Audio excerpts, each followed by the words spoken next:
नमस्कार, राज्यसभा टीवी में आपका स्वागत है। आपके साथ मैं हूं अंकिता। सबसे पहले एक नजर डालेंगे इस वक्त की सुर्खियों पर। वैश्विक महामारी कोरोना वायरस के बढ़ते प्रकोप के बारे में प्रधानमंत्री नरेंद्र मोदी आज रात 8 बजे फिर राष्ट्र को करेंगे संबोधित। ट्वीट कर दी जानकारी।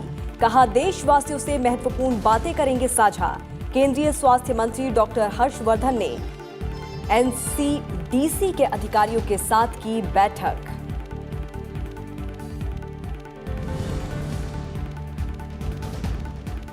कोरोना के खिलाफ देशव्यापी अभियान। 32 राज्यों और केंद्र शासित प्रदेशों के 560 जिलों में पूर्ण लॉकडाउन। मध्य प्रदेश के 2 जिलों पंजाब, महाराष्ट्र और पुडुचेरी में कर्फ्यू। उल्लंघन करने वालों के खिलाफ गिरफ्तारी समेत सख्त कार्रवाई के आदेश। जरूरी सामान मुहैया कराने वालों और आवश्यक सेवाओं से जुड़े लोगों को छूट।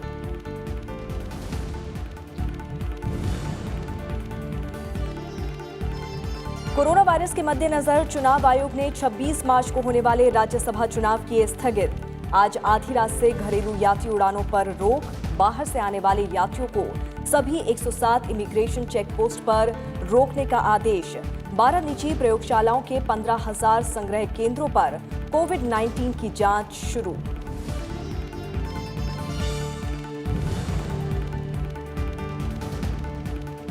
दुनिया में तेजी से फैल रहा है कोरोना वायरस का संक्रमण। विश्व स्वास्थ्य संगठन ने कहा, कोविड-19 के उपचार में बिना परीक्षण वाली दवाओं का इस्तेमाल हो सकता है खतरनाक। दुनिया भर में अब तक 15,873 मौतें। दक्षिण अफ्रीका और ब्रिटेन 3 हफ्ते के लिए लॉकडाउन। इटली में 601 और मौतों के बाद अब तक मरने वालों का आंकड़ा 6,000 के पार।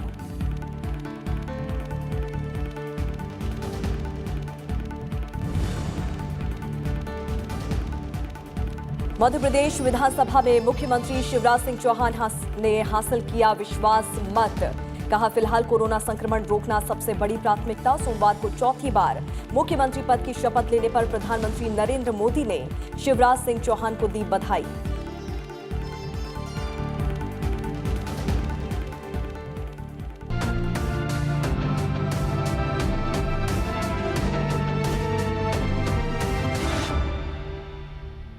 कोरोना वायरस से संक्रमित मरीजों की संख्या देश में लगातार बढ़ती जा रही है। ऐसे में प्रधानमंत्री नरेंद्र मोदी कोरोना वायरस को लेकर आज एक बार फिर से देश को संबोधित करेंगे। प्रधानमंत्री का ये संबोधन रात 8 बजे होगा। इससे पहले भी प्रधानमंत्री मोदी ने कोरोना के मुद्दे पर राष्ट्र को संबोधित किया था।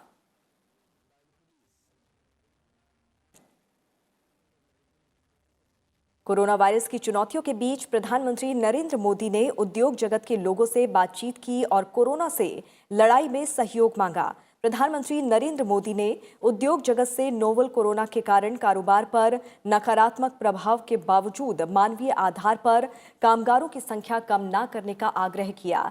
एसोचैम, फिक्की, सीआईआई और देश के 18 शहरों के कई स्थानीय परिसंघों के प्रतिनिधियों से वीडियो कॉन्फ्रेंस के जरिए संवाद में प्रधानमंत्री ने कहा कि जहां तक संभव हो वो टेक्नोलॉजी का इस्तेमाल कर अपने कर्मचारियों को घर पर रहकर काम करने को कहें। उन्होंने असंगठित क्षेत्र की आवश्यकताओं पर एक सुर में बोलने के लिए उद्योग प्रतिनिधियों को धन्यवाद दिया और कहा कि ये आर्थिक एकता की एक नई शुरुआत है। प्रधानमंत्री ने कहा कि इस समय आवश्यक वस्तुओं के उत्पादन पर असर नहीं पड़ना चाहिए और इनकी जमाखोरी और कालाबाजारी को रोका जाना चाहिए। उन्होंने स्वच्छता के महत्व की बात भी की। प्रधानमंत्री ने कहा कि कोरोना संक्रमण के फैलाव को रोकने के लिए चिकित्सकों के परामर्श का पालन करते हुए फैक्ट्रियों, कार्यालयों और अन्य कार्यस्थलों पर सफाई रखें। उन्होंने उद्योगपतियों को अपने सामाजिक उत्तरदायित्व कोष का इस्तेमाल विश्व महामारी की इस मुश्किल घड़ी में मानवीय कार्यों के लिए करने का आग्रह किया। उद्योग प्रतिनिधियों ने कोरोना के खतरे से निपटने के लिए अत्यधिक सक्रियता दिखाते हुए आगे बढ़कर प्रभावी कार्रवाई करने के लिए प्रधानमंत्री को धन्यवाद दिया। उन्होंने आवश्यक वस्तुओं की आपूर्ति बनाए रखने के लिए किए जा रहे उपायों की उन्हें जानकारी दी। उद्योग प्रतिनिधियों ने आर्थिक हानि के बावजूद लॉकडाउन की सराहना की। प्रधानमंत्री ने आज प्रिंट मीडिया के प्रतिनिधियों से बातचीत की। इससे पहले इसी कड़ी में कल प्रधानमंत्री नरेंद्र मोदी ने मीडिया प्रतिनिधियों से संवाद किया था। प्रधानमंत्री नरेंद्र मोदी ने कहा कि इस मुश्किल वक्त में मीडिया की भूमिका काफी अहम है। उन्होंने कहा कि मीडिया जनता को जागरूक करने का काम करती है। प्रधानमंत्री ने 3 चीजों की अहमियत जनता को बताने को कहा है। प्रधानमंत्री नरेंद्र मोदी ने #स्टे एट होम को प्रमोट करने के लिए जागरूक करने की अपील की है। साथ ही उन्होंने कहा कि मीडिया लोगों को डिजिटल भुगतान करने के लिए प्रमोट करे। उन्होंने कहा कि मीडिया जनता को बताए कि कैसे इम्यूनिटी बढ़ाकर कोरोना वायरस का मुकाबला किया जा सकता है।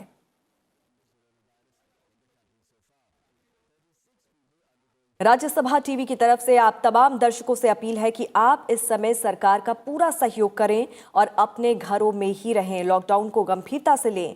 कृपया अपने आप को बचाएं, अपने परिवार को बचाएं और निर्देशों का पालन करें। ये आपके साथ ही आपके परिवार, समाज और देश हित में है। केंद्रीय स्वास्थ्य एवं परिवार कल्याण मंत्री डॉक्टर हर्षवर्धन ने national centre for disease control के अधिकारियों के साथ बैठक की है। केंद्रीय मंत्री डॉक्टर हर्षवर्धन ने राजधानी दिल्ली के हेड ऑफिस में एनसीडीसी के अधिकारियों और अलग अलग राज्यों में एनसीडीसी के अधिकारियों के साथ वीडियो कॉन्फ्रेंसिंग के जरिए कोरोना वायरस के मुद्दे पर संपर्क किया। केंद्रीय मंत्री ने कहा कि पिछले कुछ दिनों में 64,000 लोग विदेशों से भारत लौटे हैं, जिसमें से 8,000 लोगों को सरकारी व्यवस्था में क्वारंटाइन किया गया है, तो वहीं 56,000 लोग होम क्वारंटाइन हैं। केंद्रीय मंत्री ने कहा है कि फिलहाल लोग सरकार के आदेशों का पालन करें, जिसमें 1 मीटर की दूरी रखना, भीड़ इकट्ठी ना करना जैसे आदेशों को माने तो कोरोना वायरस के संक्रमण को फैलने से रोका जा सकता है। दिन में ही मैंने देखा कि लगभग 64,000 पैसेंजर्स जो हैं 21 तारीख से लेकर अभी के बीच में विदेशों से भारत में आए हैं, जिसमें से लगभग 8,000 से ज़्यादा को सरकार की क्वारंटाइन फैसिलिटीज़ में रखा गया है और लगभग 56,000 जो है वो होम क्वारंटाइन में है। तो ये समय वो है जिसमें कि होम क्वारंटाइन और सरकारी क्वारंटाइन में रहने वाले लोगों को भी सरकार की व्यवस्था से कोऑपरेट करना है, समाज के साथ कोऑपरेट करना है, अपने घर के लोगों के साथ कोऑपरेट करना है। और इस मामले में और अधिक जानकारी के साथ हमारी संवाददाता अनु दीवान इस वक्त हमारे साथ जुड़ी हैं। सीधे रुख करते हैं अनु का। अनु, कोरोना वायरस की चुनौती के बीच सरकार ने राज्यों से कड़े तरीके से लॉकडाउन लागू करने को कहा है। इसके अलावा प्रधानमंत्री नरेंद्र मोदी ने खुद लोगों से घरों में रहने की अपील की है। कितना असर इसका देखने को मिल रहा है? आम जनता किस तरह से ले रही है इसे? बिल्कुल अंकिता, जब अगर हम बात करें, अगर हम पूरे डेट्स ऑफ एपिसोड्स को देखें, संडे को जिस तरह से कई शहरों ने, कई राज्यों ने लॉकडाउन का आदेश दे दिया था, लेकिन सोमवार को हमने देखा था कि कई राज्य इसका पालन नहीं कर रहे थे।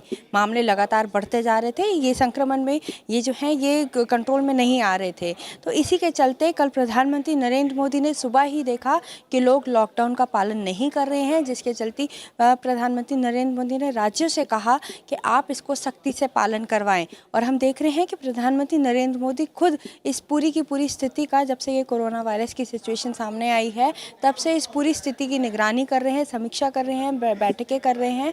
और तब से लेकर अब तक अगर आज हम स्थिति की बात करें कि जिस तरह की लॉकडाउन को लेकर सिचुएशन है, तो देखा जा रहा है जो एडमिनिस्ट्रेशन है, पुलिस है, अधिकारी हैं, वो इसे लोगों से सख्ती से पालन करवा रहे हैं। और लोग भी जो है अब धीरे धीरे इस लॉकडाउन की जो समस्या, जो लॉकडाउन है, इसको समझ रहे हैं और इसका पालन करते नजर आ रहे हैं। कल से स्थिति काफ़ी बेहतर है। और अगर हम देखें, प्रधानमंत्री नरेंद्र मोदी आज रात 8 बजे लोगों को एक बार फिर कोरोना वायरस के ऊपर संबोधित करेंगे। सभी लोगों की निगाहें, सभी लोग इसको सुनने के लिए बैठेंगे और देखेंगे कि आज प्रधानमंत्री नरेंद्र मोदी क्या कुछ उनके लिए लेकर आते हैं, कोरोना वायरस पर क्या कुछ जानकारी उनके साथ साझा करते हैं।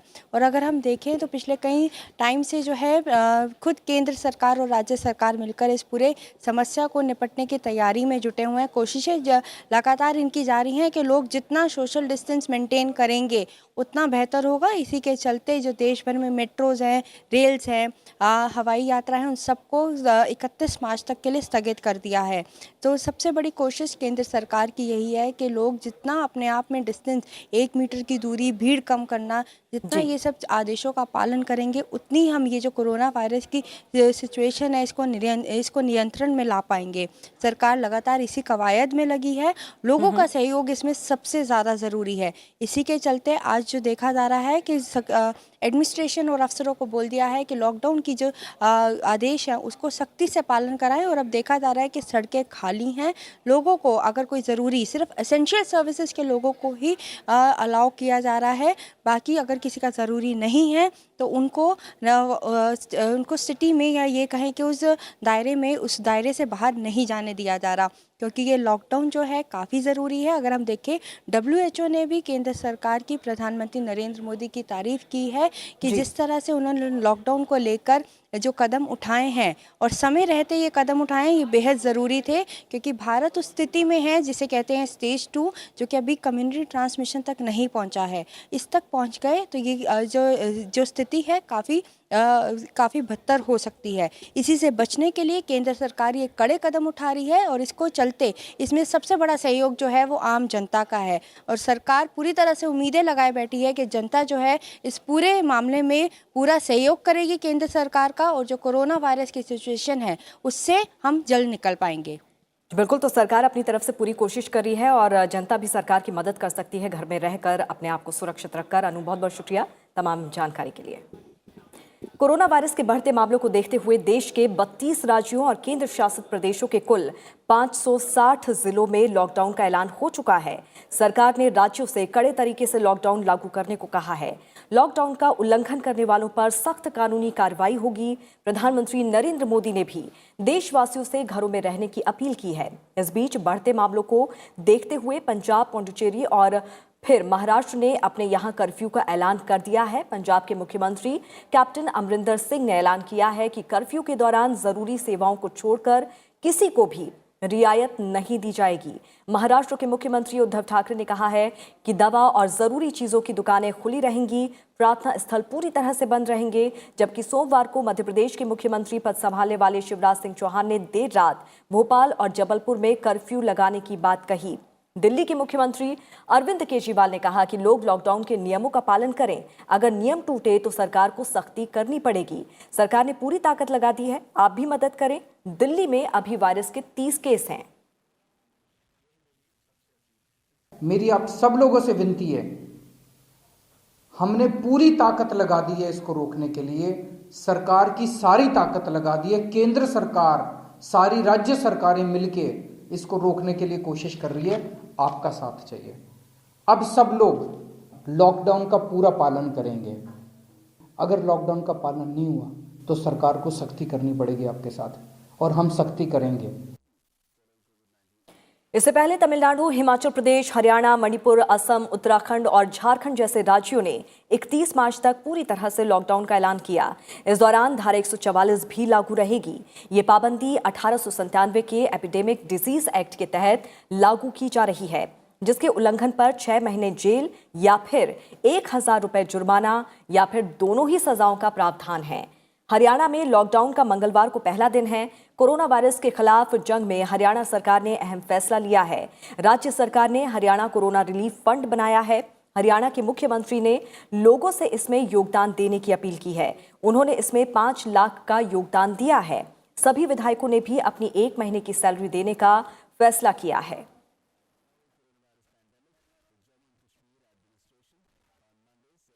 देश में कोरोना वायरस के संक्रमण के मामले बढ़कर 492 हो गए हैं। इनमें से 9 मरीजों की मौत हो चुकी है, जबकि 37 इलाज के बाद स्वस्थ हो चुके हैं।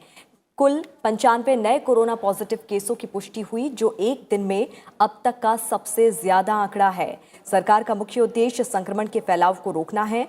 सरकार स्वास्थ्य देखभाल क्षमता में वृद्धि कर रही है और राज्यों से रोगियों के इलाज के लिए विशेष अस्पताल तैयार करने का अनुरोध भी किया है। हमने स्टेट्स को ये भी रिक्वेस्ट की कि डेडिकेटेड हॉस्पिटल्स, पूरा का पूरा हॉस्पिटल जो कोविड-19 केसेस के मैनेजमेंट के लिए हर तरह से यथासंभव तैयारी के साथ रहे, वो उन हॉस्पिटल्स को भी रेडी किया जाए। ये हम भी सब स्टेट्स को बोल चुके हैं। भारतीय चिकित्सा अनुसंधान परिषद के महानिदेशक डॉक्टर बलराम भार्गव ने बताया कि 15,000 संग्रह केंद्रों वाली 12 निजी प्रयोगशालाओं में भी जांच शुरू कर दी गई है। अब तक 2 किट विनिर्माताओं को भी मंजूरी दी जा चुकी है। निजी क्षेत्र की लेबोरेटरीज का प्रयोग करने के लिए निर्देश दिए जा चुके हैं और जब से ये निर्देश दिए गए हैं तब से 12 लेबोरेटरीज चेन्स रजिस्टर हो गई हैं और उन्होंने काम भी शुरू कर दिया है। इन 12 के ही करीबन 15,000 कलेक्शन सेंटर पूरे देश में हैं और ये काम जारी है और हर मिनट ये बढ़ रही है। 12 लेबोरेटरी चेन्स रजिस्टर हो गई हैं और उन्होंने काम शुरू कर दिया है। इन 12 के ही करीबन 15,000 कलेक्शन सेंटर पूरे देश में हैं और ये काम जारी है और हर मिनट ये बढ़ रही हैं लैब्स। किट मैन्युफैक्चरर्स की टेस्टिंग के लिए फास्ट ट्रैक कर दिया गया है ICMR NIV पुणे में और 2 किट मैन्युफैक्चरर ऑलरेडी अप्रूव हो चुके हैं और ये भी स्पष्ट किया जाना चाहते हैं इस समय कि ये FDA CE अप्रूवल मैंडेटरी नहीं है। ICMR NIV प्रमाणित भी जो टेस्ट किए जाएंगे वहाँ पे फास्ट ट्रैक बेसिस पे वो भी स्वीकृत हैं और इनका प्रयोग किया जा सकता है कोविड टेस्टिंग के लिए। केंद्र सरकार ने बाहर से आने वाले यात्रियों को सभी 107 आव्रजन जांच केंद्रों पर ही रोकने का फैसला किया है। इनमें हवाई अड्डों और बंदरगाहों पर मौजूद आव्रजन जांच केंद्र शामिल हैं। अधिसूचना के जरिए कोविड-19 के मद्देनजर सभी 107 आव्रजन जांच केंद्रों पर यात्रियों को रोकने के केंद्र सरकार के आदेश के बारे में सूचित किया गया है। इनमें सभी हवाई अड्डों, समुद्री बंदरगाहों, भूमि बंदरगाहों, रेल बंदरगाहों और नदी बंदरगाहों के आव्रजन जांच केंद्र शामिल हैं। ट्रेन, बसों और मेट्रो के बाद अब घरेलू उड़ानों पर पाबंदी लगी है। आज आधी रात से कोई घरेलू फ्लाइट नहीं उड़ेगी। आदेश में जिक्र नहीं है कि पाबंदी कब तक रहेगी, हालांकि कार्गो विमान उड़ते रहेंगे। कोरोना के बढ़ते मामलों को देखते हुए सरकार को सभी घरेलू उड़ानों पर पाबंदी का फैसला लेना पड़ा। विदेश से आने वाले विमानों पर रविवार से ही पाबंदी है। कोरोना वायरस महामारी के प्रकोप के चलते भारत सरकार की ओर से लगाए गए प्रतिबंधों के कारण अपनी यात्रा के रास्ते में फंसे 113 भारतीय यात्री मलेशिया से अपने घरों के लिए रवाना हो गए। भारतीय उच्चायोग ने कहा है कि पहले भारतीयों को स्थानीय और गैर सरकारी संगठनों और सामुदायिक संस्थाओं के समन्वय के जरिए विभिन्न होटलों और हॉस्टल में ले जाया गया था। कुआलालंपुर में भारतीय उच्चायोग ने यात्रा प्रतिबंध के कारण कुआलालंपुर के हवाई अड्डे पर फंसे 113 भारतीय यात्रियों को सुरक्षित निकालने में समन्वय किया। राज्यों और केंद्र शासित प्रदेशों को राशन की दुकानों के माध्यम से वितरण करने के लिए भारतीय खाद्य निगम से एक साथ 3 महीने का अनाज उधार पर उठाने की छूट दी है। ऐसा कोरोना वायरस महामारी के मद्देनजर किया गया है। सार्वजनिक वितरण प्रणाली के तहत लगभग 75 करोड़ लाभार्थी आते हैं। वित्त मंत्री निर्मला सीतारमण ने एक ट्वीट में कहा, जनता को खाद्यान्न की पर्याप्त आपूर्ति सुनिश्चित करने और राज्य सरकारों को वित्तीय सहायता मुहैया कराने के लिए व्यय विभाग, खाद्य और सार्वजनिक वितरण विभाग के इस प्रस्ताव से सहमत हुआ है कि FCI से 3 महीने के लिए खाद्यान्न उधारी पर राज्यों या संघ शासित प्रदेशों द्वारा उठाए जा सकते हैं। वित्त मंत्रालय ने कहा है कि ऐसे अनुबंधित कर्मचारी जो लॉकडाउन की वजह से ड्यूटी पर आने में असमर्थ हैं, उनका वेतन नहीं कटेगा और पूरे पैसे का भुगतान किया जाएगा। नागरिकता संशोधन कानून के खिलाफ 15 दिसंबर से शाहीन बाग में धरने पर बैठे प्रदर्शनकारियों को पुलिस ने हटा दिया है। दिल्ली और नोएडा को जोड़ने वाली सड़क पर लगे टेंट को भी हटाया गया है। कोरोना वायरस के खतरे के बावजूद ये लोग धरने पर बैठे थे। प्रदर्शनकारियों को वहां से हटा दिया गया है, साथ ही कुछ को हिरासत में भी लिया गया है। कोरोना वायरस के मद्देनजर दिल्ली में धारा 144 लागू है और राजधानी को लॉकडाउन कर दिया गया है। इसके बावजूद वहां कुछ प्रदर्शनकारी जुटे हुए थे। दिल्ली की ऐतिहासिक जामा मस्जिद कोरोना वायरस महामारी की वजह से नमाजियों के लिए 31 मार्च तक बंद रहेगी। जामा मस्जिद के इमाम सैयद अहमद बुखारी के मुताबिक बीमारी के प्रसार को रोकने के लिए एहतियाती उपाय के तहत ये फैसला लिया गया है, क्योंकि विदेश से लौटने वाले कई लोग मस्जिद में नमाज अदा करने आते हैं।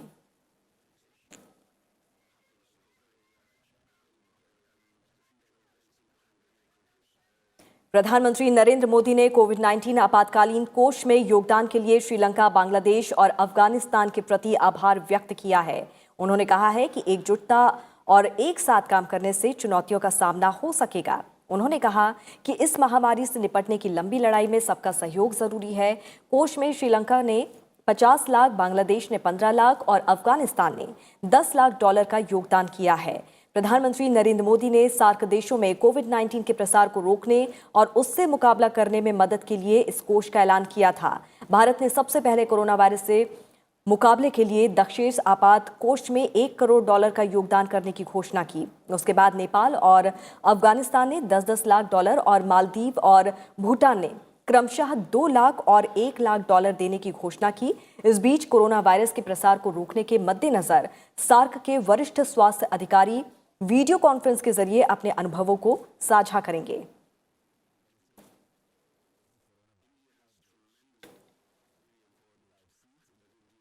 दुनिया भर में कोरोना के बढ़ते मामलों के बीच विश्व स्वास्थ्य संगठन ने भारत से उम्मीदें जताई हैं। सोमवार को WHO के कार्यकारी निदेशक डॉक्टर माइकल जे रयान ने कोरोना के मामले में भारत से उम्मीद जताई और कहा कि भारत ने स्मॉल पॉक्स और पोलियो के उन्मूलन में दुनिया का नेतृत्व किया है और भारत में जबरदस्त क्षमता है।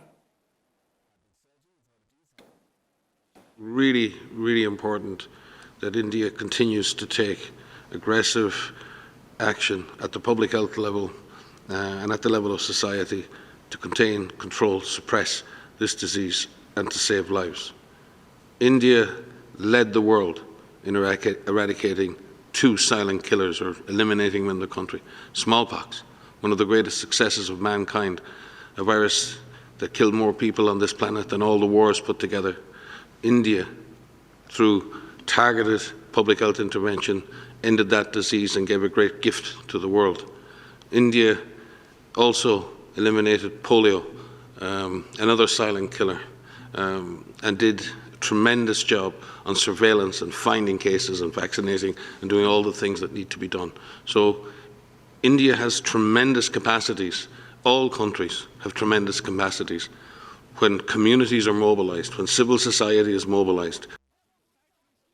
विश्व स्वास्थ्य संगठन ने कहा है कि कोरोना वायरस का संक्रमण दुनिया में तेजी से फैल रहा है। इस बीच दुनिया भर में कोरोना वायरस से अब तक 15,873 लोगों की मौत हो चुकी है, जिसमें यूरोपीय देशों में सबसे ज्यादा 9,000 से ज्यादा लोगों की मौत हुई है। कोरोना संक्रमण की मार इटली में सबसे ज्यादा पड़ी है। इटली में कोरोना वायरस के संक्रमण से सोमवार को 601 लोगों की मौत के बाद अब तक सबसे ज्यादा 6,000 मौतें हुई हैं। हालांकि सोमवार को बीते 3 दिनों में इटली में सबसे कम मौतें हुई हैं। कोरोना वायरस से मौतों के मामले में चीन दूसरे नंबर पर है, जहां कोरोना वायरस के संक्रमण का मामला सबसे पहले आया था। चीन में अब तक 3,277 जान जा चुकी हैं। चीन में संक्रमित लोगों की संख्या 81,000 से ज्यादा है। ब्रिटेन के प्रधानमंत्री बोरिस जॉनसन ने देश में कोविड-19 के प्रसार को नियंत्रित करने के लिए लोगों की आवाजाही पर कम से कम 3 हफ्ते के लिए सख्त प्रतिबंध लगा दिया है। वायरस के चलते देश में मृतकों की संख्या 335 पर पहुंच गई है। जॉनसन ने चेताया कि जो भी इन सख्त नियमों का उल्लंघन करेगा उसे पुलिस की कार्रवाई का सामना करना होगा। इसी तरह की सख्ती दुनिया के अन्य देशों में भी देखने को मिल रही है। दक्षिण अफ्रीका को भी 3 हफ्ते के लिए पूरी तरह से लॉकडाउन कर दिया गया है। कोरोना वायरस के कारण अमेरिका में एक दिन में 130 से अधिक लोगों की मौत होने के बाद राष्ट्रपति डोनाल्ड ट्रंप ने आवश्यक मेडिकल आपूर्ति और निजी सुरक्षा उपकरणों की जमाखोरी रोकने के लिए एक सरकारी आदेश पर हस्ताक्षर किए हैं। सोमवार तक अमेरिका में 43,700 लोगों में कोरोना वायरस के संक्रमण की पुष्टि हुई थी। इनमें से 10,000 मामले केवल एक दिन में सामने आए। आदेश में ट्रंप ने कहा कि सरकार जमाखोरी और आवश्यक दवाओं तथा सैनिटाइजर और मास्क जैसी वस्तुओं, निजी सुरक्षा के अन्य उपकरणों के दाम अत्यधिक बढ़ाए जाने के खिलाफ कार्रवाई करेगी। My administration continues to work with Democrats and Republicans to reach an agreement on an urgent relief bill for the millions of American workers and small businesses and large businesses that were badly affected by the medical difficulty that we've had. संयुक्त राष्ट्र महासचिव Antonio Guterres ने सोमवार को दुनिया के सभी कोनों में तत्काल वैश्विक संघर्ष विराम का आह्वान किया। उन्होंने इस बात पर जोर दिया कि ये समय सशस्त्र युद्ध को पूरी तरह से रोकने और कोरोना वायरस महामारी के प्रसार के खिलाफ लड़ाई पर ध्यान केंद्रित करने का है। Fury of the virus illustrates the folly of war. That is why today I am calling for an immediate global ceasefire in all corners of the world. It is time to put armed conflict on lockdown and focus together on the true fight of our lives. विश्व स्वास्थ्य संगठन ने सोमवार को आगाह किया कि कोविड-19 महामारी स्पष्ट तौर पर तेज गति से फैल रही है। हालांकि संगठन ने कहा कि प्रकोप के इस रुख को बदलना संभव है। विश्व स्वास्थ्य संगठन के मुताबिक पहले मामले से 1 लाख मामले तक पहुंचने में 11 दिन लगे, दूसरे 1 लाख मामले में पहुंचने में भी 11 दिन लगे और तीसरे 1 लाख मामले सिर्फ 4 दिनों में सामने आए हैं। लेकिन इस महामारी पर जीत हासिल कर सकते हैं। इस बीच विश्व स्वास्थ्य संगठन ने सोमवार को चेतावनी दी कि कोविड-19 के उपचार में बिना परीक्षण वाली दवाओं का इस्तेमाल खतरनाक हो सकता है और इससे झूठी उम्मीदें जग सकती हैं।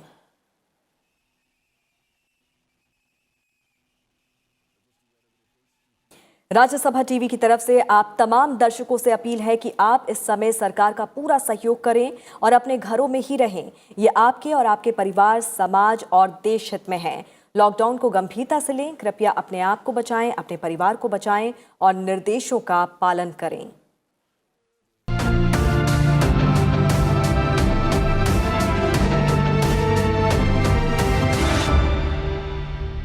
और बुलेटिन में रुख करते हैं कुछ और अहम खबरों का। कोरोना वायरस के कारण चुनाव आयोग ने राज्यसभा चुनाव को टाल दिया है।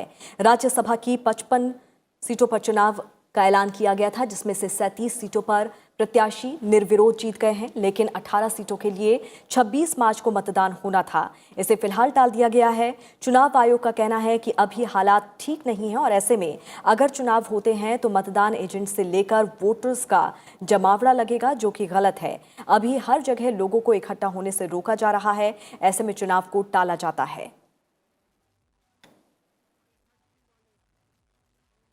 जम्मू कश्मीर के पूर्व मुख्यमंत्री फारूक अब्दुल्ला के बाद अब उनके बेटे उमर अब्दुल्ला पर से भी पीएसए हटा लिया गया है। उमर अब्दुल्ला और महबूबा मुफ्ती पर 5 फरवरी को पीएसए लगाया गया था। हालांकि इस कार्रवाई के बाद 2 महीने का वक्त पूरा होने से पहले ही पीएसए हटाने के आदेश जारी कर दिए गए।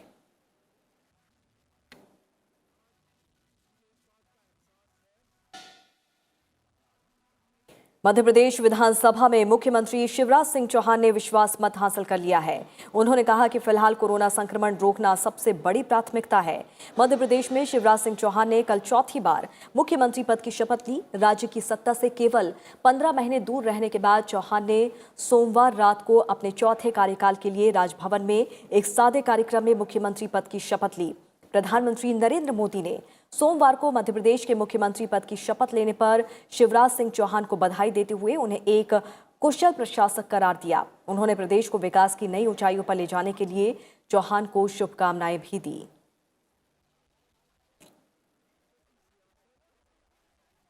और इसी के साथ इस बुलेटिन में फिलहाल इतना ही। आप जुड़े रहिए राज्यसभा टीवी के साथ। नमस्कार।